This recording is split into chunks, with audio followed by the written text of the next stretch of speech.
What's up, everybody? I'm me. I'm Glenn. This in honor of my nephew, JoJo. But yes, I'm GB. Brian, we got Coop on the call in. What's happening, guys? Still on? We're Man, here. Damn, Coop. I can't wait for March Madness. We'll all be there together. Yeah, yes, sir. Yeah. Coop with the new Niner hat too, quite fresh. You know what I mean? See, they had the after playoff sale. yeah. End of season. Yeah, that's Right. cool. That's cool, man. I trust. I get it. But nah, that's what's up. So today we're talking NBA. We're reaching the trade deadline. So talk about some of the trades. LeBron reaches a milestone, and Super Bowl Sunday is this Sunday. So starting with the trades, man. Let's get into it. I guess we want to start with our squad, or is that the biggest one right now? It's the biggest one for sure. There's a Yeah. couple of others, but none of huge significance other than maybe the Cam Reddish, Josh Hart trade. I didn't even know about that. Well, tell me about this Cam Reddish real quick. Well, Cam Reddish got traded from the Knicks, including a first-round pick for Josh Hart. And apparently, was it Jalen Brunson was super excited to be united by him. But anyways, yeah. It just seems weird to me though that they got rid of or they gave up on Cam Reddish to the point where they gave away first round draft pick to send him.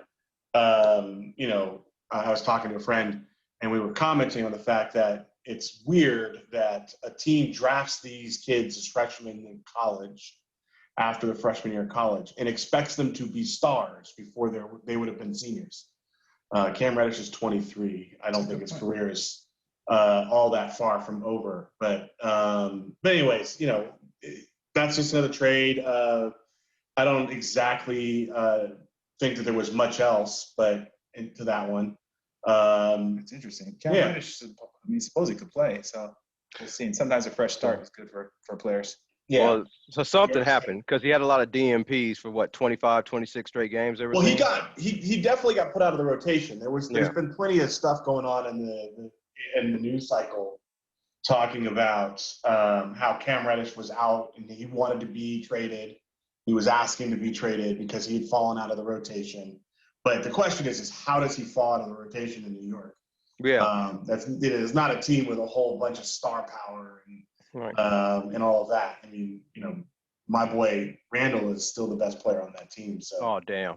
So there you go. Oh, All right, didn't they get a free agent? Didn't they get Jalen Brunson? Yeah. Okay. All right. How's he doing this season? Well, that's big games. Yeah, I want to say that I just saw an alert a few minutes ago that he's out through the All-Star break with a facial fracture. Thanks. Okay. Last time I saw him, he was putting up big points. He I don't know can if they won the game or not. He's putting up, let's see, 23 points a game. Okay. Solid 6 average. assists. Yeah, Shooting 47.5%. Okay. All right. Solid. So I just didn't basically- know that Josh Hart was commanding first-round draft picks now. So Yeah. New York sent Cam Reddish, a guy whose last name I can't pronounce, Ryan Arciandacano, and another guy whose name I can't say. His first name is V, and then a protected 23 first-round pick to Portland. Yeah. To get back Josh Hart. This the former Laker team is pretty solid. Almost all of them have done well, right? Yeah. Hart's done well. Crawford's done well. Randall, Ingram, Russell, Boomerang. We'll talk about that in a minute. Yeah. But all of them have had very solid careers. Yeah. And first round playoff exits. Mm-hmm. Yeah, go ahead. it doesn't matter. Everyone has first round playoff exits. You know about that, San Francisco fan? They've all played very well in their roles of those teams. Josh Hart has become a very solid six-man, but if they're trading for him for a first-round draft pick, maybe they see him as a starter. Ingram's been great. They also get, when you take a bunch of rookie talents and you get to that second deal, it's the money that messes it all up, right? Mm. Look at Utah now. Right? They've got enough draft picks to have an entire team of rookie players at any one point in time. They just got rid of 3 second-round picks, got another first-round pick, and got like 15 protected picks, first-round picks. You need that now when you pay these players max. If you want to have 2 or 3 max players, you need cheap labor. So that's just, That's how it works. When these guys get to their second and third contracts, it becomes interesting. I don't know if anyone who's watching this has ever read the book by Paul Shirley. Paul Shirley kind of got canceled at one point in time, but he has a really good book. And it's about his entire career in the NBA and all the jerseys he got, because he was constantly being traded. He was always the add-in. A solid player, blogger type guy, but just could never stick. And in the book, he talks about towards the second half of his career, the main reason was that the veterans minimum made him cost prohibitive versus an undrafted rookie who you can get for, a couple $100,000 now. Back then it was even less. So the veterans minimum, which made him get paid 900, whatever it was, 500, 700, whatever it was at that point in time, made him cost prohibitive to teams. So guys like Cam Reddish, who are still very viable, but just getting to their potential in their fifth year in the league or fourth year in the league, which is still a senior year in college, they start becoming more cost prohibitive and start getting put in these deals. So. Well, it's just like the NFL. That's why half the NFL players are undrafted.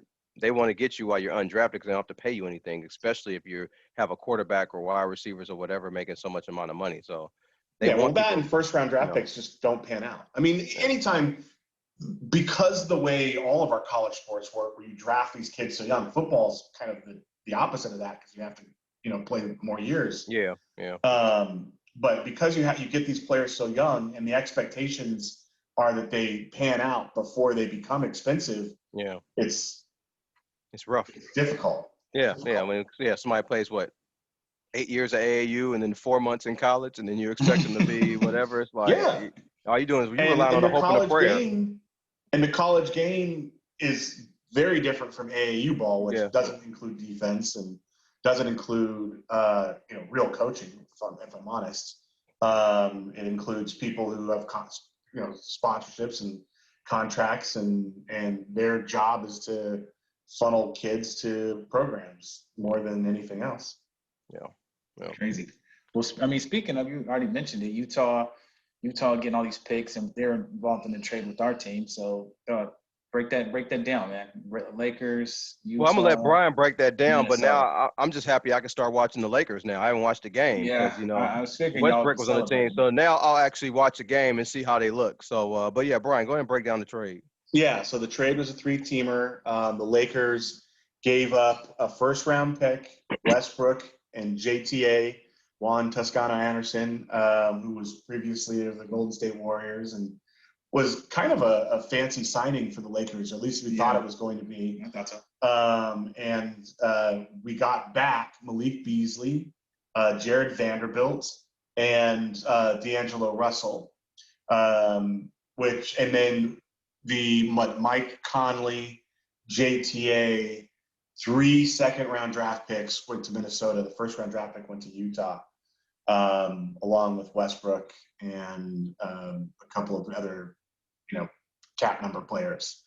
But anyways, I was looking at this. I was looking at the possible trades for DeAngelo Russell and Russell Westbrook earlier in the day, and it became obvious that the Timberwolves were going to have to trade one of 2 power forwards that they had right around the $8 million mark. And I just assumed that they would take the other guy because his PER points, 3-point percentage were all lower than Jared Vanderbilt.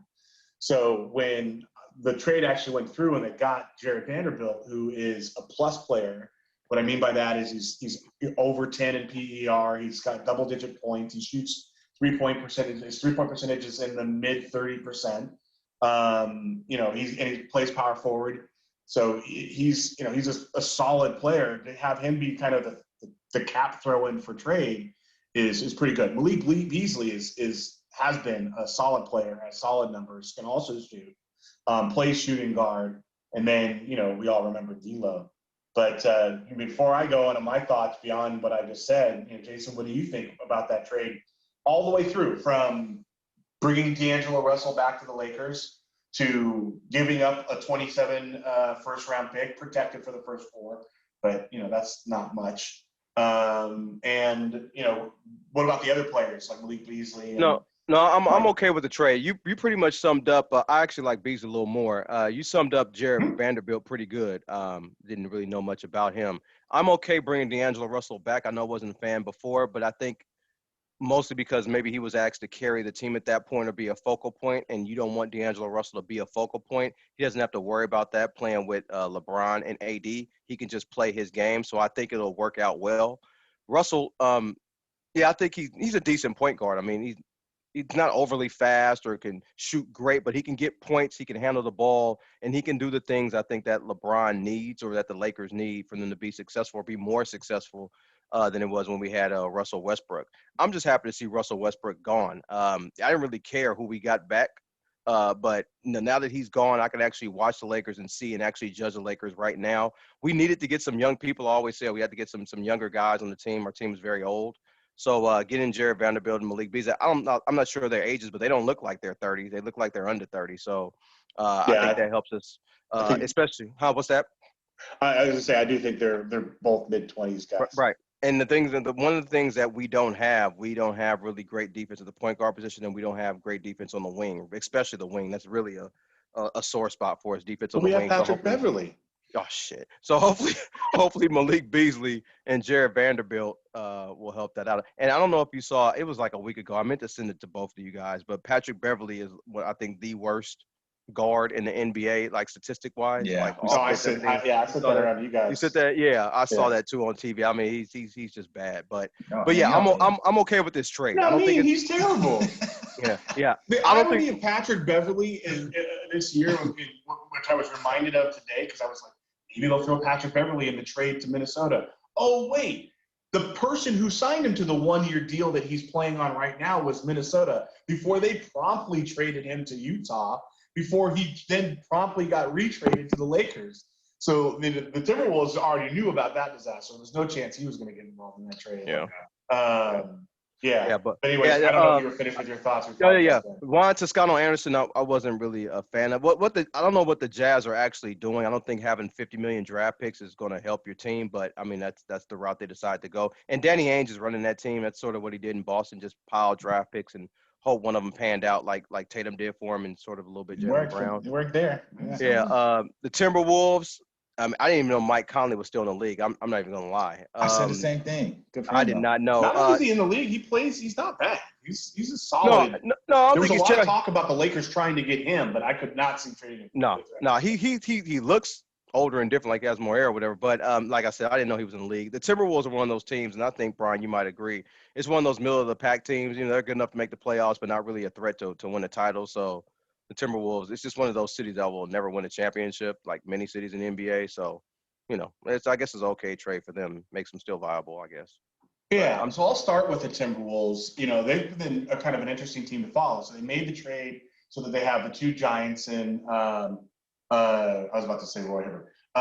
Rudy Gobert and Karl Towns, and so they thought they were going to be really good with him and DeAngelo Russell and Anthony Edwards. They were supposed to be a really good team, and the team just never meshed. And they were just awful at the beginning of the season. And then they had this kind of sit down, and since they had the sit down, they've had the best record in the NBA. So they were actually playing pretty well for a period of time there. But the reality of it was that Russell was kind of the odd man out. He didn't like being the fourth guy, but there was no way for him to be anyone other than the fourth guy. So, you know, I understand why they made it, but at the same time, I don't think that they improved their team. Mike Conley is obviously a point guard who can play point quite well, can work with big guys. You know, he came to be in the league because he was famous for working with Greg Oden at Ohio State and being friends growing up on the AAU team and all that other good stuff. So we'll see how it all meshes. I think this is a mesh trade for them, and it's certainly not a talent trade because Conley is not going to be, at this point in his career, as talented as Russell. For Utah, I actually do get it. I mean, you already said it, really. Ainge, this is what Ainge does, right? Yeah. He goes in there, he gets rid of the people who are not his guy. He collects a whole bunch of draft picks. They spend a lot of money and a lot of time scouting for Danny Ainge. So, you know, he finds it and you only really need to have 2 of those 15 first-round draft picks over a 4-year time hit, and then you've got good young guys. You still have plenty of cap space so that you can go out and sign other stars once you have them, right? People were looking to play with Tatum. Yeah. It didn't work out with the team, the players that they got, and Kyrie and Kemba, but that's how you can form that team over there. And I think Utah is kind of figuring, like, the West has been the West for a while, but it's about to go dormant. Golden State, even if they rally this year, they're not going to be here in 3 years. Yeah. I don't think, quite honestly, I don't think anyone's afraid of Luka and Ja. Like they're going to be great names. They're going to be great to advertise, but I don't think people are afraid of them starting dynasties like Steph and Clay did. And then, Lakers, even if LeBron is good for these next 2 years, 3-4 years down the line, Clippers, 3-4 years down the line. So I think that Danny Ainge is like, if time isn't now, but the time is coming. And if we can go use these draft picks and find some guys, we might be able to do something in a year or two. And Utah's patient. It's a patient fan base. They've always been there. They have to stay be behind the team. They have to be. They're in Utah. It's not a free agent destination, right? And so, the Green Bay Packers figured this out a long time ago. They're not a free agent destination. If they want to be good, they've got to draft well and they've got to develop their own players. Utah's kind of one of those places. Chicago, New York, Los Angeles. Brian, the Celtics aren't a free agent destination. Remember, Kyrie was traded there. The Celtics are not a free agent destination. Yeah, they're not. But they've been able to get players to come there in the past. But I agree with you on that. And there's just race relations issues. People have, players. I'm sure you guys know players got contracts clauses saying don't trade. I can't be traded to Boston. And all the people added, people added no trade to avoid Boston. Right. But anyways, but those bigger cities like Chicago, New York, and Miami, and even Texas, Los Angeles, California as a whole, they're able to get free agents to come there a little bit easier than Utah, Memphis, OKC, Sacramento, so on and so forth. Oh, my bad. Did I say that? But on the Lakers trade, I do think that bringing Russell back is good. I'm really curious to see if they're going to use him at the 1 or the 2 because Schroeder's actually played quite well. Probably both, yeah. And but they brought in Malik Beasley, and so Malik Beasley is a shooting guard. That's what he does. That's his role. Yeah. So right now your 3-point guards are Schroeder, Russell, and Beverly. That's it. That's the whole point guard lineup. So if you start, we got Schroeder and Russell. Schroeder and Russell and those 2 spots, your first guy off the bench is Beverly. You don't want that. Or you take one of them out and you put in Malik Beasley.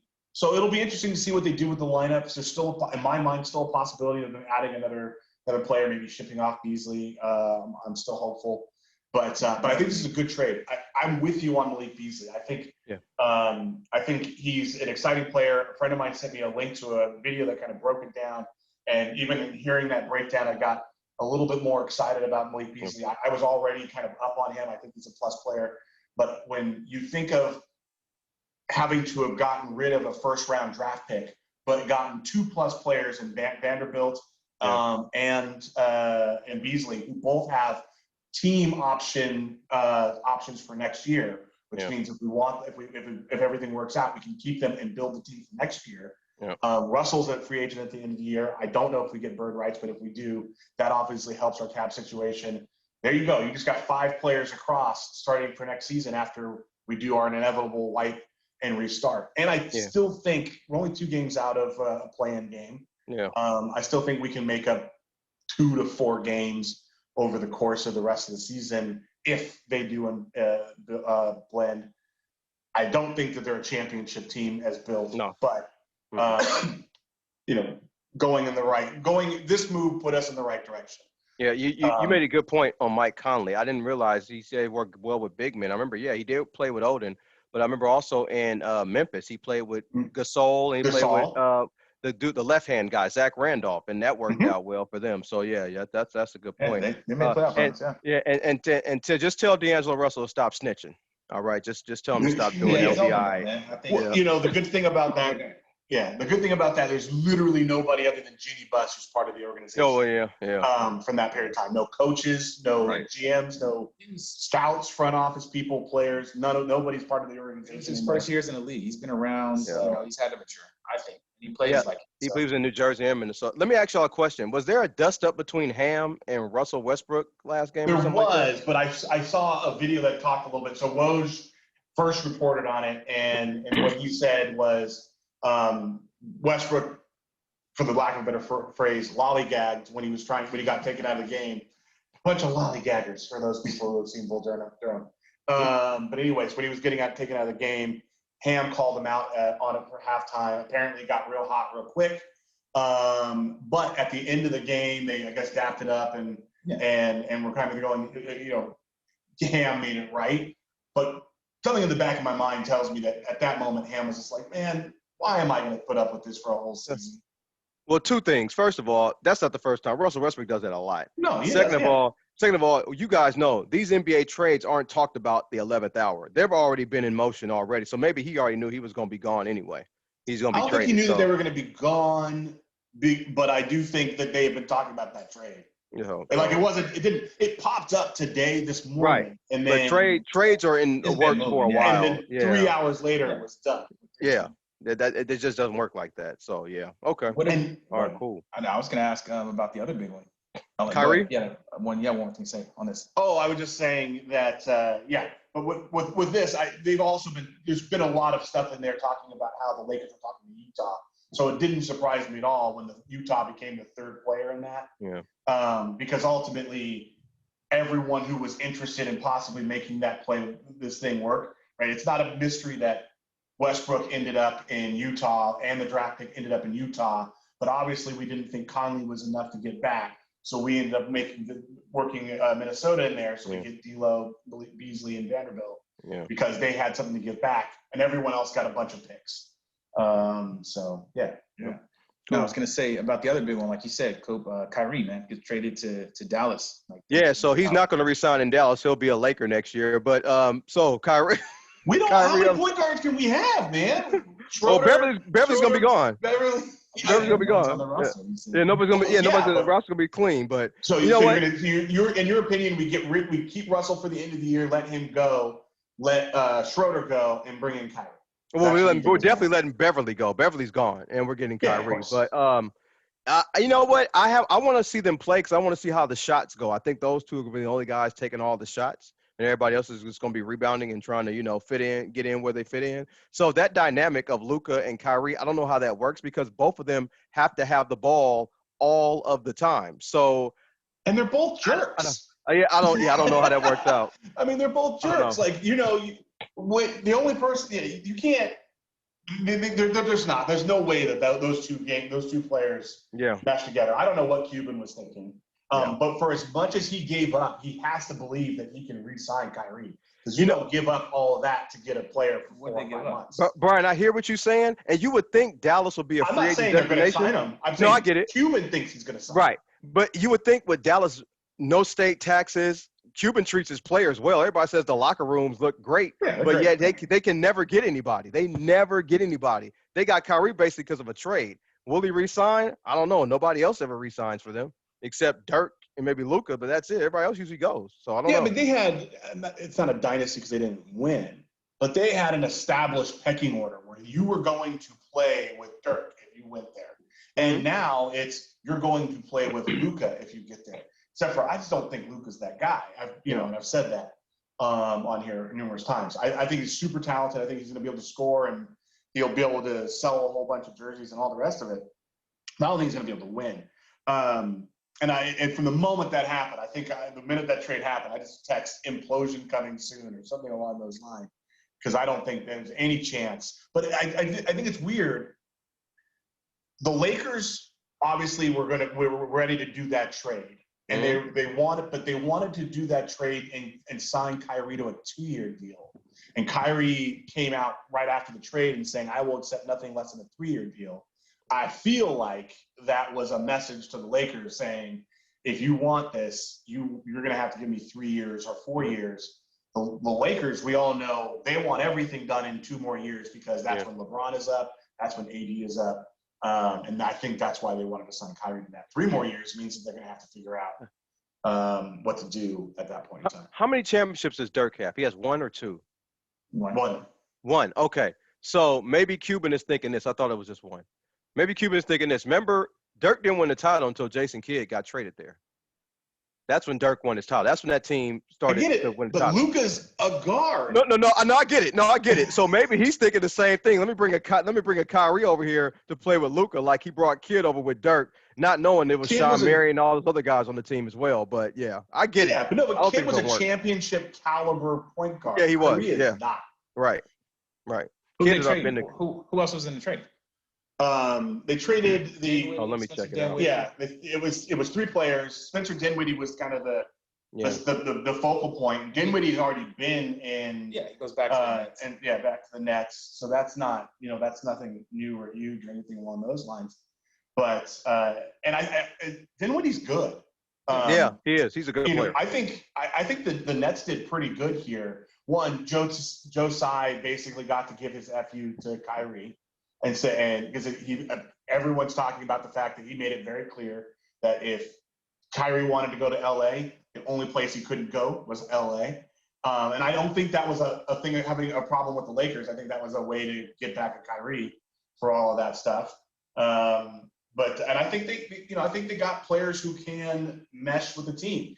Yeah. No, we did not hear, and apparently there's been a lot of talks between the organization and KD. We did not hear that KD demanded a trade. So KD clearly heard what's up and is at least mostly on board with the plan.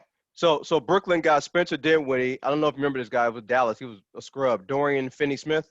Yeah, I remember. They got 2 second-round picks and a first-round pick, and then Dallas got Kyrie and Markieff Morris. I didn't even know Markieff Morris was with Brooklyn. That's a lot. Yeah, I did not know that.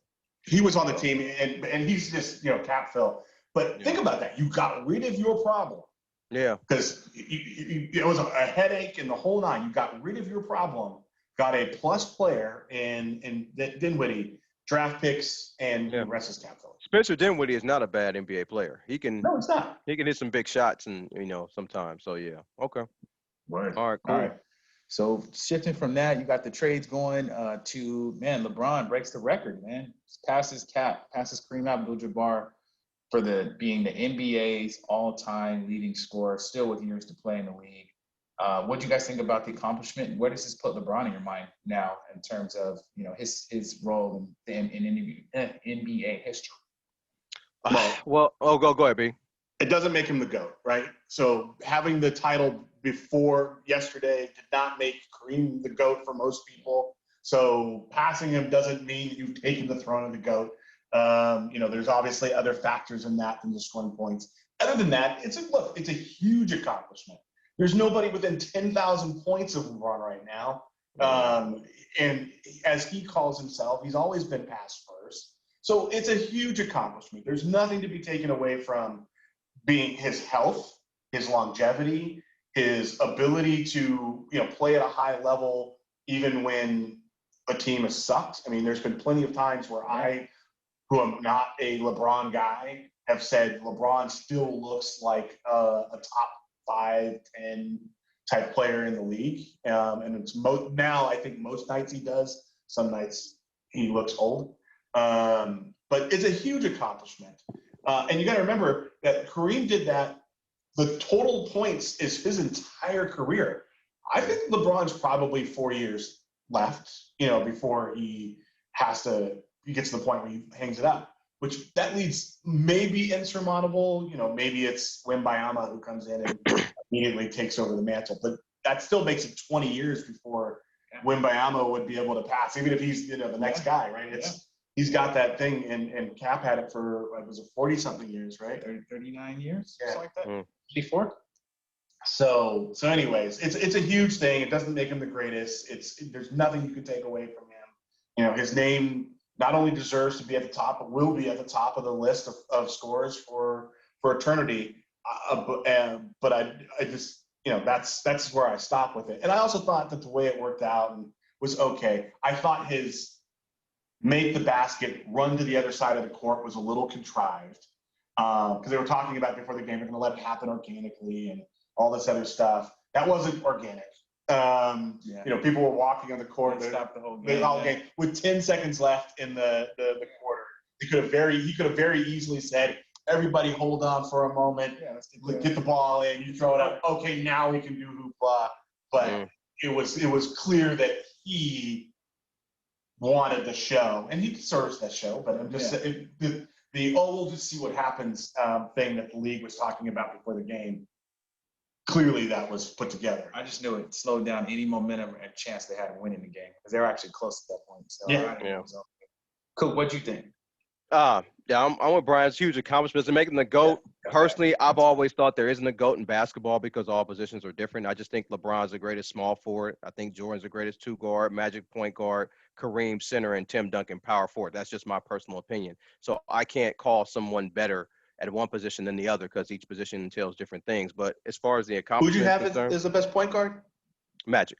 Okay, good. I just needed to check. Oh, that's my favorite player. Yeah. So I'm not. Yeah, we'll talk about the shooting guard one, but I understand that. I just wanted to make sure Magic was the guy.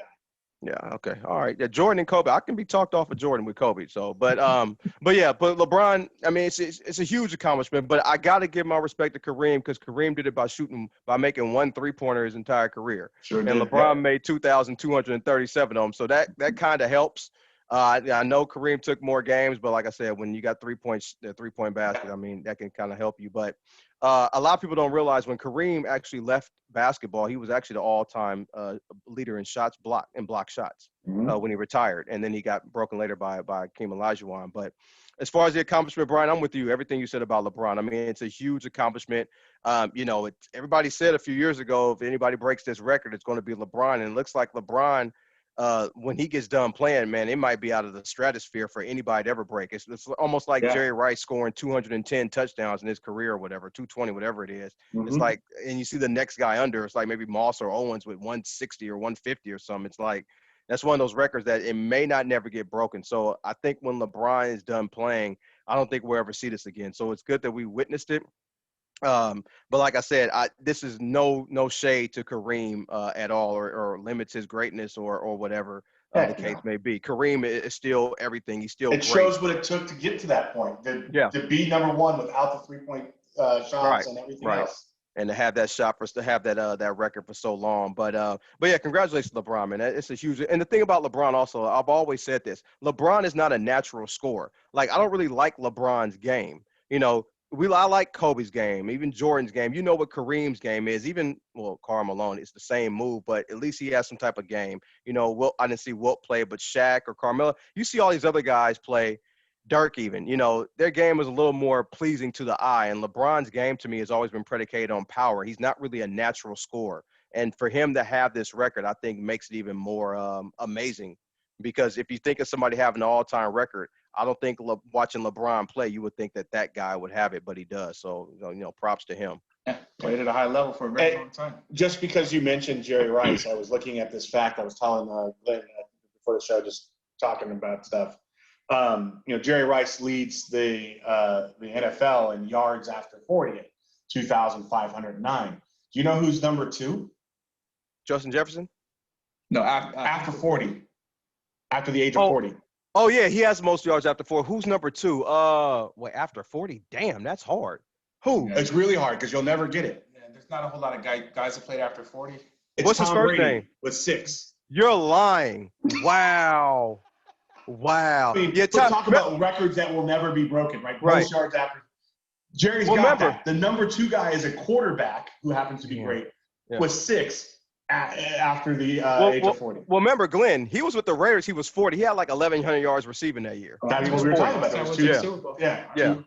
And I would hear all these other guys like Michael Irvin and them on TV, all these other wide receivers, like, I don't know how the hell he still gets out of bed and is able to still do this at 40. These cats were 2,509 for him, and next is 6. Yeah, that's crazy. Yeah. It's pretty crazy. There's your segue into football. Yeah. and old age. But no, so we got Super Bowl, man. Super Bowl week. Got the game Sunday. So, man, all of our teams are out. Everyone's been beaten by one of these teams. So Man, what's up? Who y'all got? Okay, Let me know I'm the gonna start line. this off. We're What do probably we on got? opposite sides. I'm going with the Oh. KC. Yeah, I'm going we with are Kansas then. City. We I'm are. going with Kansas City. Look, Philly's going to have to make a believer on me. I still don't think they're all there. I think they're a good team. They took advantage of their schedule, took advantage of the 49ers, which is what you're supposed to do. I'm not mad at them. I mean, they won. I mean, I still think we're better, but I'll never find out. We'll never know. But I just think KC will do what the 49ers would have done during that game, which is attack their linebackers and attack the back end, the safeties. And I think that since Philly's offense hasn't changed since Jalen Hurts has been the quarterback, KC pretty much had their way with them. The last time they played them, they were able to neutralize that defensive line in that rush by, swing passes to the running back and quick pass to the wide receiver over the middle. I don't think that's going to change. I don't think Philadelphia is going to be able to stop it. It's on carpet, which I think helps fast receivers have faster players that Kansas City has. So I am taking Kansas City. You know to win the that game. Terry Kill's in Miami, right? Yeah, I do. But they still got some fast They're, players on the team. They got they're Jet playing McKinnon and a bunch Arizona, of right? people. Yeah. Yes. It's grass, ain't it? No. It's carpet. grass pulled in. I thought it was artificial turf. No, it's grass. That's grass. They actually have the field that stays outside during the day, and it rolls in. They don't play on carpet? I could have sworn they played on carpet. No. Okay. Okay. Well, I'm still taking Kansas City. I got Kansas City. I got Kansas City by 8. They're going to score at least 30 points this game. And the line is Philly by a point and a half. Right. So that's a big win. Okay, I'm really far on the opposite end of it. I think it's going to be a close game. I think it's going to be a 3-point game. I think Philly scores a field goal late to win it. So I think it's like 31-34 or 34-37, something like that. I'd agree with you that there's going to be plenty of points scored because neither of these defenses are world beaters. They're not the San Francisco 49ers or one of those other types of teams. I do think that the difference is just a cohesiveness with the team. Philly has played well when they fight hard. Nothing to take away from Kansas City because I think that they're also got a lot of fight in them. But the thing that got me, I told you all, I really wanted to wait till I saw the injury reports and the coaches talk about injuries. Jalen Hurts is not even on the report. All good to go. And Reed came out and said, Mahomes has been able to do most of everything that we would want him to be able to do. To me, that guarded language said he's still, not that guy. I'm going to guess that he's going to be playing with a limp for at least 3 of those quarters because he's going to take a hit at some point in time. And those ankle injuries come back quickly until they're fully healed. So all of that to say that I think it's going to be a solid, or I should say an entertaining game because there will be points scored. These are teams that will score some points. But I think that it's a field goal difference late in the game for Philly. We'll see how it all breaks out. Yeah, I wish I could have broke down, maybe if I had film, I wish I could break down Kansas City's run defense against Philadelphia's scheme, but I couldn't. So that could be a factor in the game. I don't know, but we'll see. The defensive line of the Eagles, man. If Mahomes is hurt, I don't think it's going to have as big an impact as we think. But their defensive line is pretty crazy. So they've been very solid all year. That's how you stop the Chiefs or stop any team really, is get to the quarterback, as y'all know. Mm-hmm. And if Mahomes can't scramble with a good line that could put pressure on him, that's tough. Now Mahomes will still make plays. Yeah. Even scramble. I said he's going to score 30. My loss for them is still them scoring 30 plus points. Yeah. So. Yeah. But here's the thing about that, Glenn. They've had a good defensive line for a few years, and they've been losing with them quick passes. I don't think Mahomes needs to hold the ball for too long against that defense, but we'll see. Yeah, we got to get to him, right? Absolutely. You have a good game plan to get the ball out. You're going to be straight. I don't want to pick a winner, though. You got to pick a winner, man. You have to pick a winner, Glenn. You got to break the tie some kind of way. Exactly. Man, I don't know. Well, you in the AFC West. I know you can't go for the Chiefs. I mean, it's all the same, honestly. It don't matter, bro. Like, okay, I got you. If you're gonna be a fan, you know the game. I gotta go with KC, man, just because of Super Bowl experience. The Eagles had it, but a lot of them sitting right next to me at the game too. Hopefully Philly wins because I will be looking right at them. That's great. It don't hurt my feelings, man. Like, all these Chiefs fans, they are. Mahomes has never lost an away game as a Chiefs quarterback. Like, I don't give a damn. Mahomes rarely loses as an underdog. He rarely loses. And Tom Brady's the same way. They rarely lose as an underdog. And as much as we mentioned those quarterbacks, like, I'm going to you start with Mahomes, who's a better quarterback than Hurts right now. And then you go to coaching. And Andy Reid's a Hall of Fame coach. If he doesn't coach another game, Sirianni's in his second year. Philadelphia coach doesn't call plays. He gave up that duty. So he's a new coach. So you got Andy Reid going against a first time, I guess, whatever. The enemy so and them boys, they're going to call out some new, do a temptation spin or, sing around the mic type play. I think the Chiefs going – it's probably going to be close, though. But I think speaking of somebody who can't get a job, it's Eric Bieniemy, but yeah.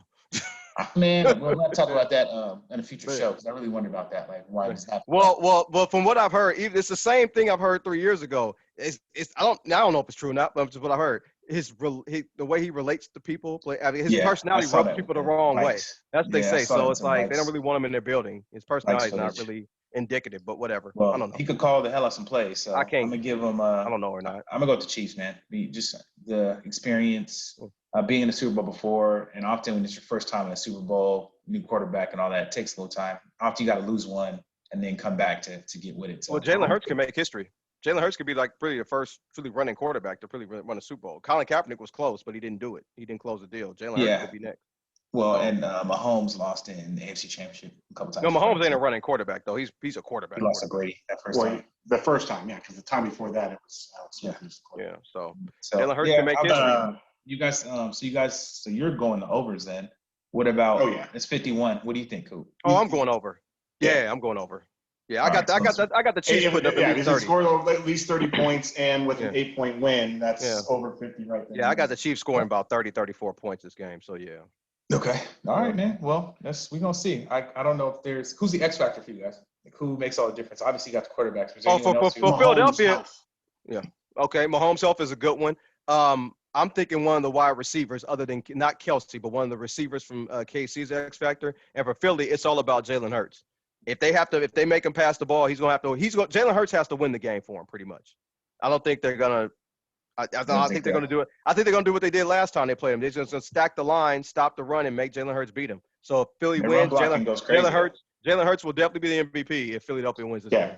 I hear you. On the KC side, I think it's Mahomes' health. On the Philly side, I think it's Hurts. Hurts, as we talked about a couple weeks ago, or even last week, has only thrown for 120 or so yards per game since he came back from his shoulder injury. Yeah, maybe all he had to, but maybe all he could, because they asked him what he where he was, and he was like, I'm 70 to